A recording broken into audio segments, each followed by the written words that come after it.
I stopped at the front door with my keys in hand and heard my husband's voice drifting from the bedroom, a quiet, careful whisper that froze the blood in my veins.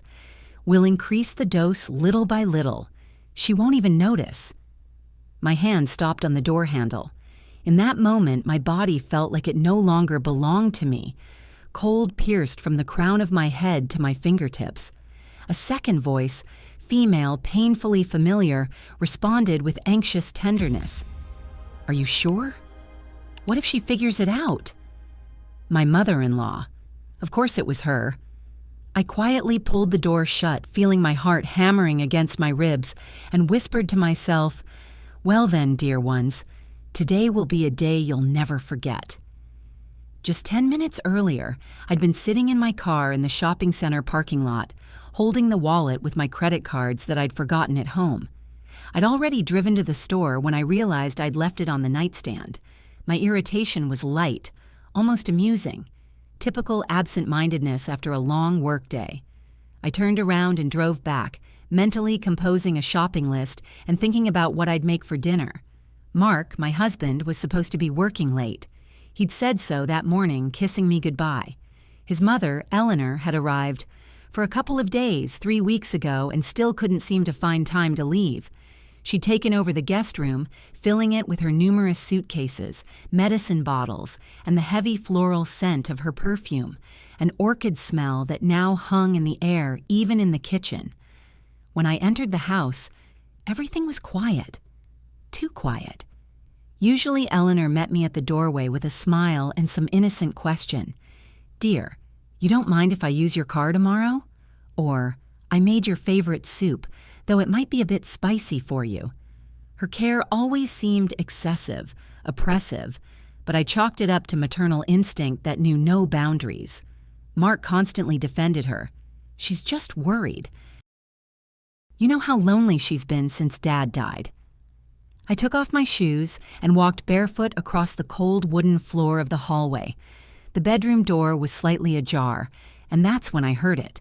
Voices, whispers not meant for other ears.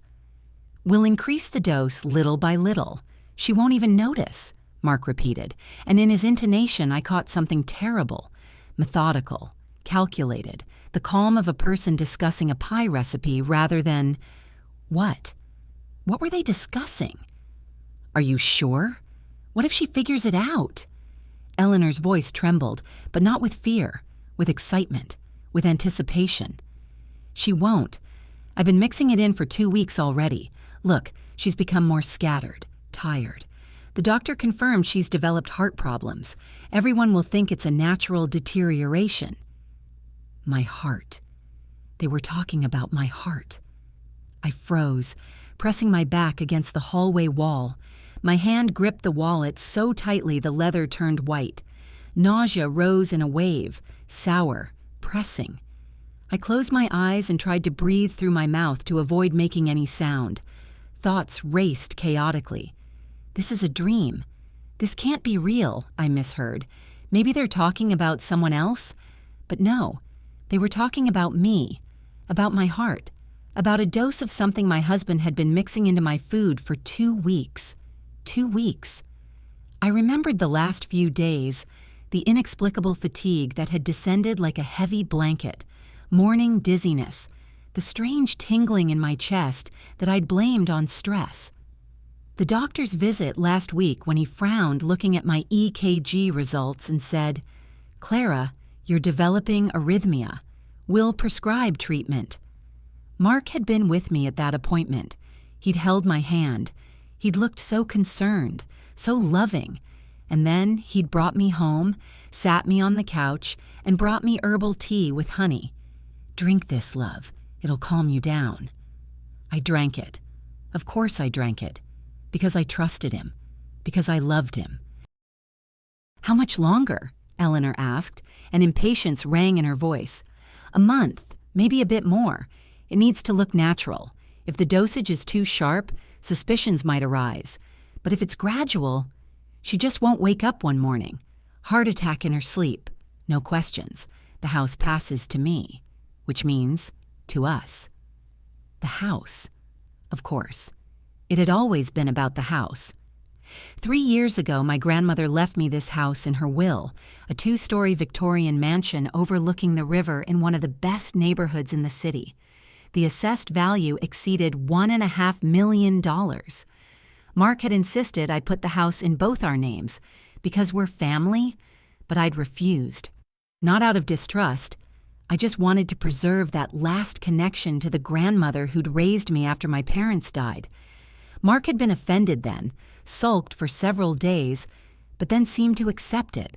I thought it was forgotten. Obviously, I was wrong. I heard them moving in the bedroom, the rustle of paper, the sound of a drawer opening. I couldn't see them, but I imagined. Mark bent over the nightstand, Eleanor standing beside him, her ringed fingers nervously drumming on the table surface. They were planning my murder with the same calm that normal people use to plan a vacation. "What if the doctor orders hospitalization?" Eleanor asked. "He won't. I already talked to him. Said Clara is terrified of hospitals, that she has panic attacks at the mere thought. He agreed to home treatment. Everything's under control." Home treatment. Mark had been talking to my doctor behind my back, the doctor I trusted. How many other people were involved in this? Or did the doctor suspect nothing and Mark was just manipulating the situation?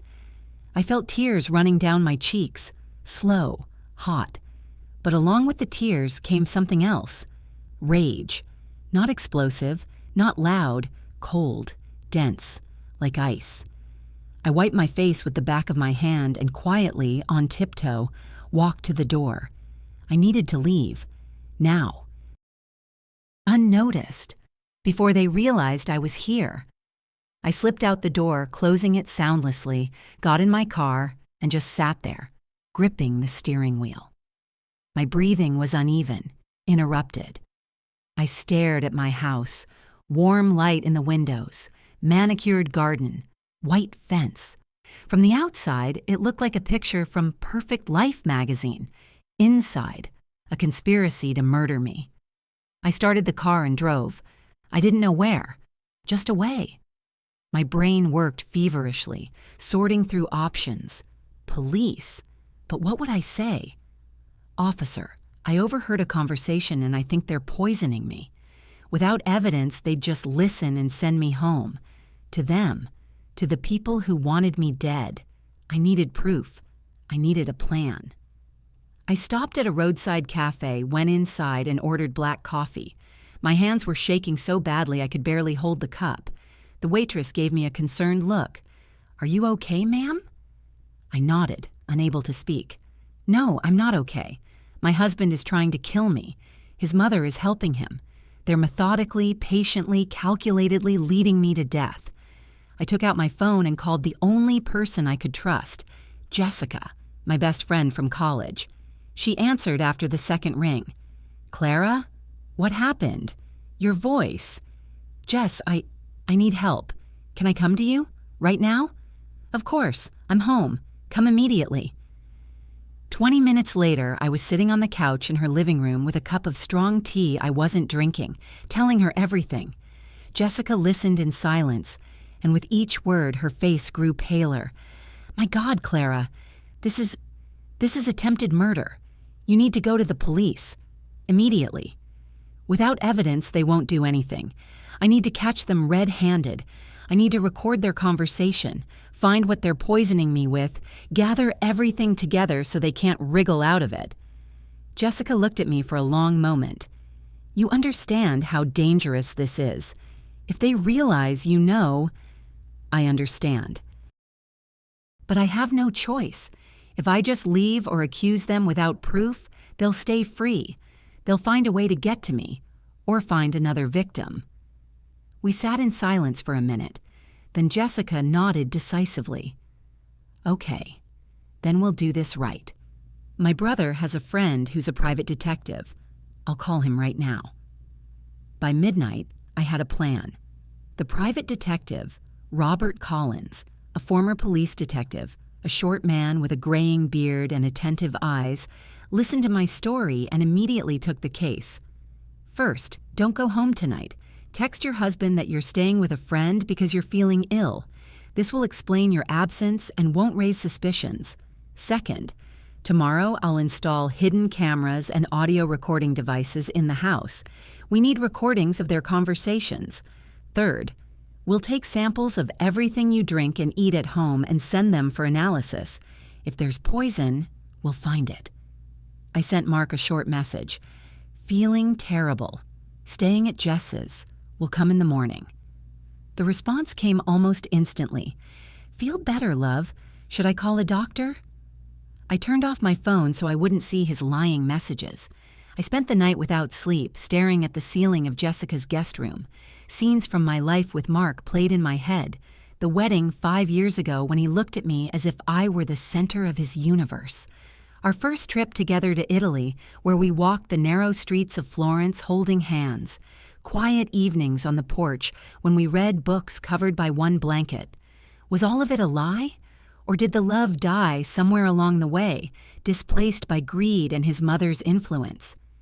In the morning, I returned home. Mark met me at the door with a worried face. "How are you feeling? You're so pale." He hugged me, and I felt nauseated. From his touch, from the smell of his cologne, from how naturally he lied. "Better," I lied. "Just overworked." Eleanor appeared from the kitchen with a tray. "Dear Clara, I was so worried. I made you an herbal infusion. It'll strengthen your little heart." She held out a cup with steaming liquid, brownish, cloudy, with a sharp herbal smell.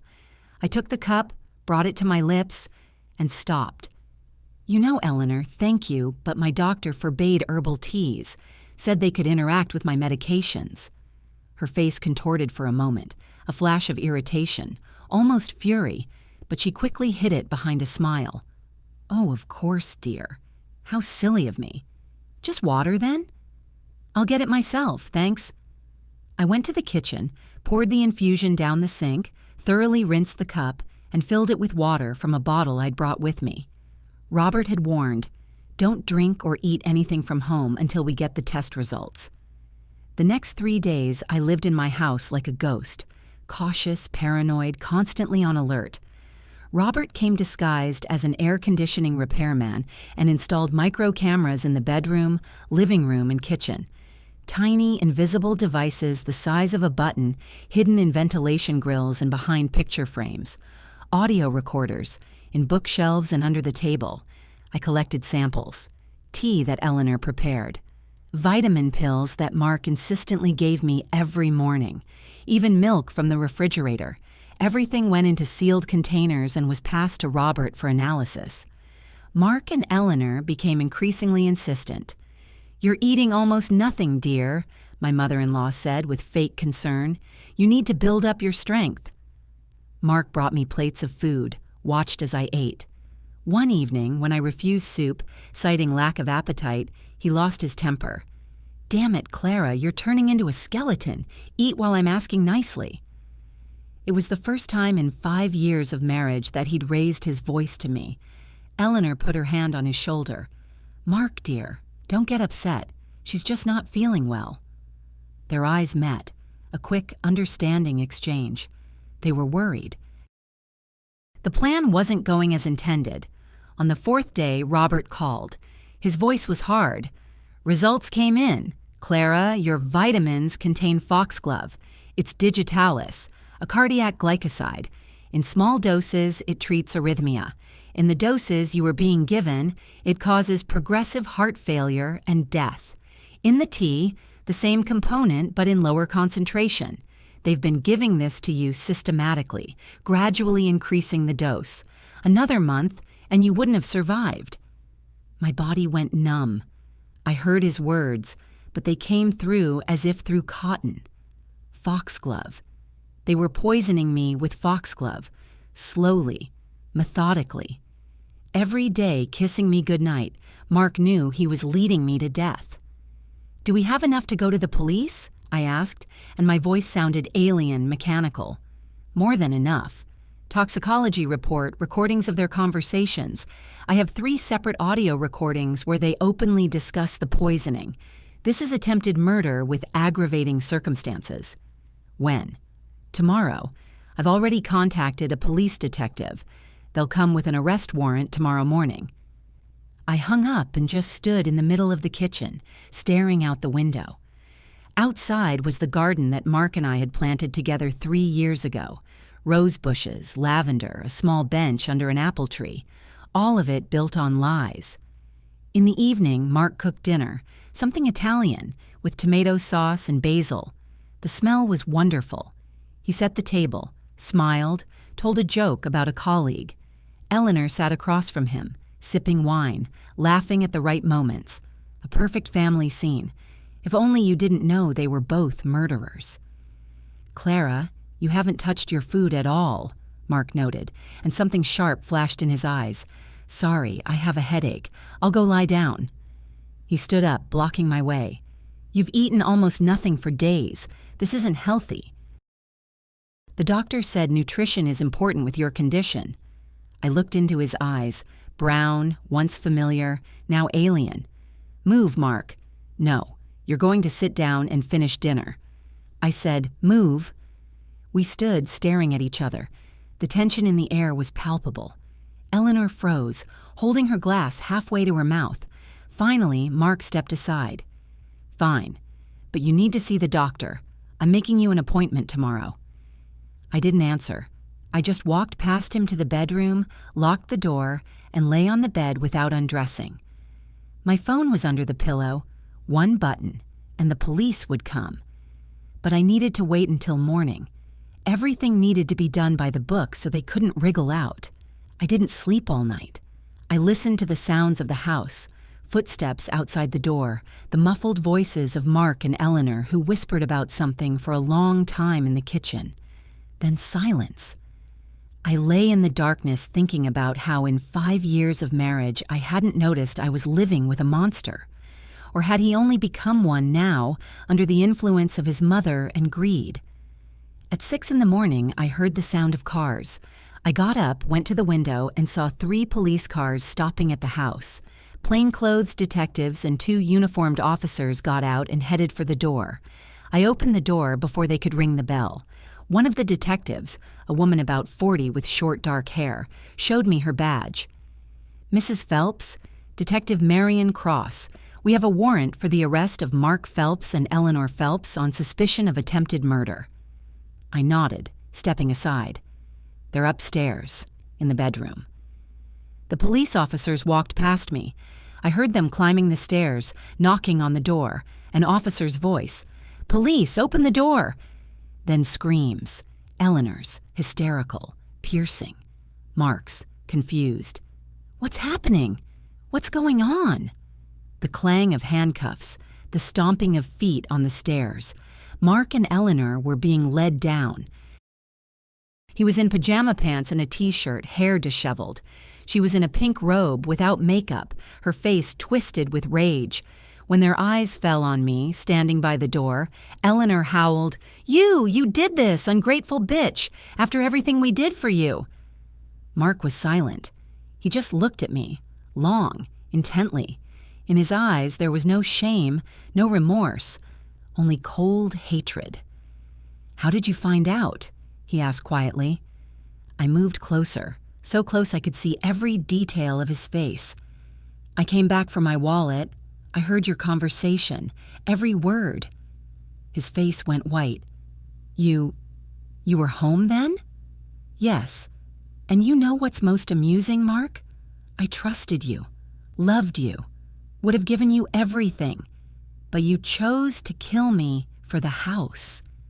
Eleanor tried to break free from the officer's grip.